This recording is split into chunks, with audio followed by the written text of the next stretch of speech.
Yeah, the shining golden signs. Let your inner sparking night. Fat and treasure, growing bright. Yo, what's going on YouTube? This your boy Kamen Spike, back again once again today, people. Today we're here for No.1 Sentai Gozyuger episode 37, and this is a Goju Polar centric episode, and him losing his robe in this episode, the iconic champion robe. And we get a new member of Braidon in this episode as well. Her name is Ribbon the Destruction. Ribbon of Destruction, and she's dinosaur based, which I didn't see at first until I saw her actually attack something. But she's very cute, and she's basically considered the little sister to everybody in Braidon, and Bouquet is a gigantic fan of her and thinks she's actually super cute. Yeah, she is cute in a bad little bratty kid kind of way. But excuse me, but she's not really the main focus in this episode, but she does play a prominent role in this episode since Mashido has lost his cape. Well, he lost his robe in this episode, and she's the one that ends up finding it. And by him losing his robe, he loses a lot of his personality, which causes Bear Kuma to go off and go find his bro's robe. And we see that bro actually gets intoxicated by the honey. I'm like, oh my god, he gets intoxicated by the honey, and he starts to lose like his personality. He starts to become like Mashido's personality starts to change after he's lost his robe to a degree. And we see that Barakuma is out there looking for the robe, and we see Ribbon out there just looking at everything, and they're looking at the world, and she puts these little ribbons on anything she finds cute. So it were people, buildings, inanimate objects, food, no matter what she sees, she puts a ribbon on whatever and deems it lovely. And when she finds the robe, she deems the robe lovely, and she starts wearing it. And then that's when Barakuma finds her, and when he finds her, he tries to get the robe back from her, but she ends up hurting him very bad. And he goes back to Mashido, and Mashido is he says, man, he said, don't worry about the robe, man. Don't worry about the robe.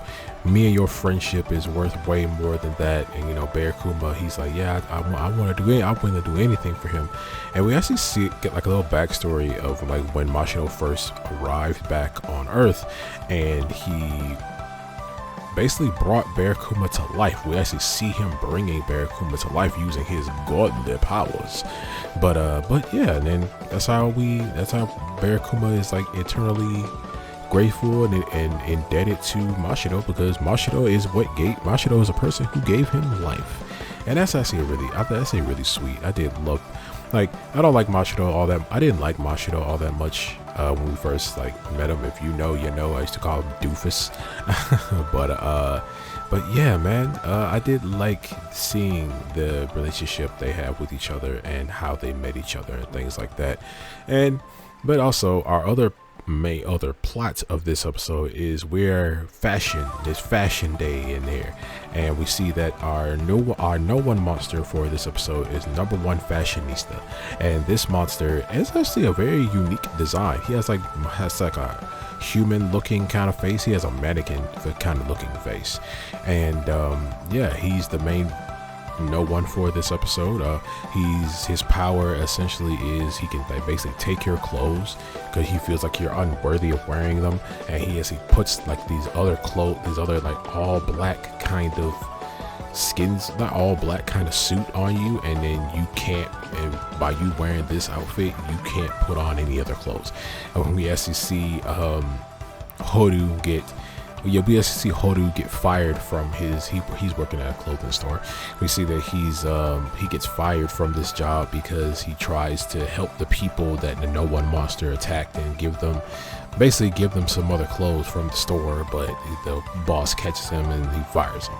So yeah, Horu even says it himself. He's like, why does this always happen when I'm working? Bro's resume has to be freaking huge, and him having all these freaking jobs. but yeah, so another thing in this episode was they're trying to beat trying to find like different outfits and stuff like that to beat the No.1 monster in this, basically like a fashionista kind of contest and stuff like that. And yeah, so by the time they eventually do end up like, battling him and things like that, we see that Mashido has made a whole new robe. He ends up making a whole new robe himself, and it looks really good. He comes out and shows off this new robe to stuff like that, and they actually while taking on the new No.1 monster, and everybody else is just like, they're like, man, we don't need no new outfits. We pretty fashionable ourselves. And it sees everybody's like, different outfits and stuff like that. And their outfits that they always wear, stuff like, sort of kind of, but it was we get our big battle, stuff like that. And then that's when everybody's fighting and stuff like that. And then we end up seeing Ribbon come in, and she sees everything that's going on. She says, oh, so these are the Gozyuger. And then she ends up attacking, and all you see is this big shadow darkness dinosaur head come out and attack them. And that's when Sumino comes in and says she attacked, is this like a dinosaur? So yeah, we see Jetman in this episode for I think it's like the first time they're using it, like, because I don't think we've seen them use, we haven't seen them use Jetman. I think we've seen them either, I think it was Goju, I think it was the other eagle, the other red eagle. I don't think they've used Jetman. I think they fought Jetman when Kuon was using them as Kuon was using them. But other than that, I don't think we've seen them transform into Jetman. But other than that, we end up seeing that they end up fighting. We see that Polar is the one, or Mashido is the one that ends up fighting the No.1 monster, while we get the return of our samurai. We get the return of our samurai mecha in this episode. While we see Horu ends up taking on Ribbon himself. Taking on Ribbon herself while she's in one of the Baraidon mechs.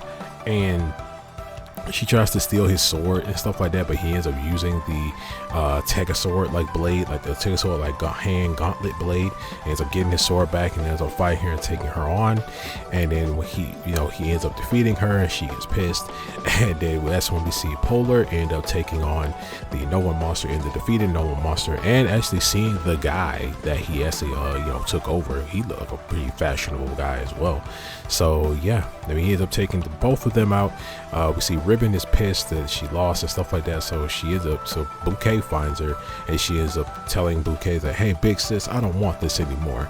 And then she ends up giving it back to Bouquet, and then Bouquet ends up giving it back to Mashido, and she says, hey, this is consider this our debt paid off, my debt to you paid off, and stuff like that. And then it happy end, but then we see Good Burn. He's actually mad that Barakuma and Mashido got new robes and he did it. And then like Mashido pulls out the robe, and he shows that he put Good Burn on the insignia on the inside of the jacket. And Good Burn gets happy about that. The episode ends. But the elephant in the room for this episode is that Sumino is not in this episode at all. I mean, her Ranger form is in this episode, but the actress Miss Maya Imamori is not in this episode at all. And that's what this episode was good, but that was the thing that was really missing in this episode, was Sumino is not in it.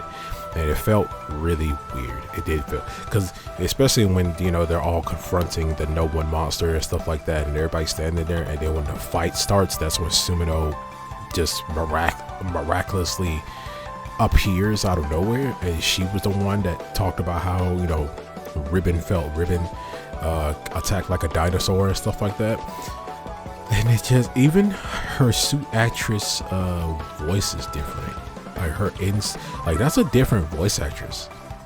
While she's in suit, that's a different voice. So it's like, man, the girl's really gone. It sucks, dude. It really does. Like, this episode, I really like this episode, but it's just the fact that Sumino was like missing. Like, this is like, that let me know that this was serious. I mean, I knew it was serious before. I took it seriously off rip, but man, like, this really, really solidified it. Like, our unicorn girl is gone, and it sucks.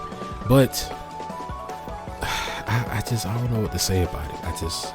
It's very unfortunate and it sucks. But you guys let me know down in the comment section below what you guys think about #1 Sentai Gozyuger episode 37. Did you like it? Did you hate it?